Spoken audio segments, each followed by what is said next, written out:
وعلیکم السلام ورحمۃ اللہ. جی ہاں، زکوٰۃ مستحقین کو دینے کے لیے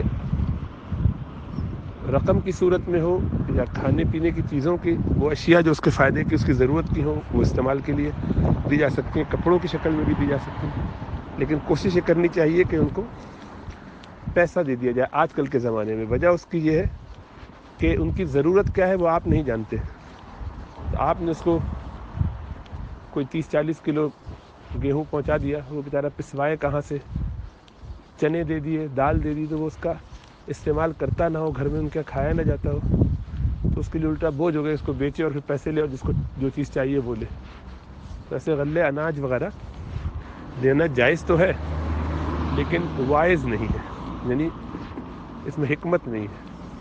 الا یہ کہ آپ جانتے ہو کسی کی ضرورت، مثلا آپ کو معلوم ہے کہ یہ طلبہ ہیں مدرسے کے اور ان کا تو روزانہ کھانے کا راشن یہ ہوتا ہے، بتا دیے اتنی بوری آٹا چاہیے، چاول چاہیے، وہ آپ نے پہنچا دیا، وہ ٹھیک ہے.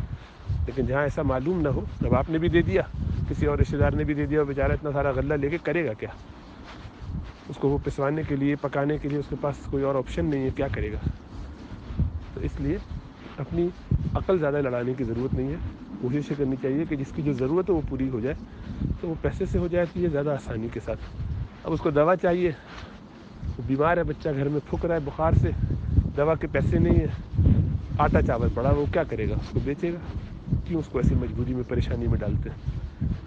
اس لیے یہ آپ بعض اوقات اس لیے کر رہے ہوتے ہیں، یعنی لوگ اس طرح سے اس لیے کرتے ہیں، آپ کی بات نہیں ہو رہی، سب کی بات ہو رہی ہے، کہ کہیں اس پیسے کو کوئی غلط چیز میں نہ استعمال کر لے. بھئی وہ اس کی مرضی، وہ مالک ہو چکا، اب اس کو آگ میں ڈالے، استعمال کرے نہ کرے، پھینک دے، کسی کو دے دے، اس کی مرضی ہے. وہ آپ کو بھی گفٹ کر سکتا ہے اگر اس کا اپنا دل چاہے آپ سے پوچھے بغیر. تو اس کا مالک ہے، اس کی مرضی.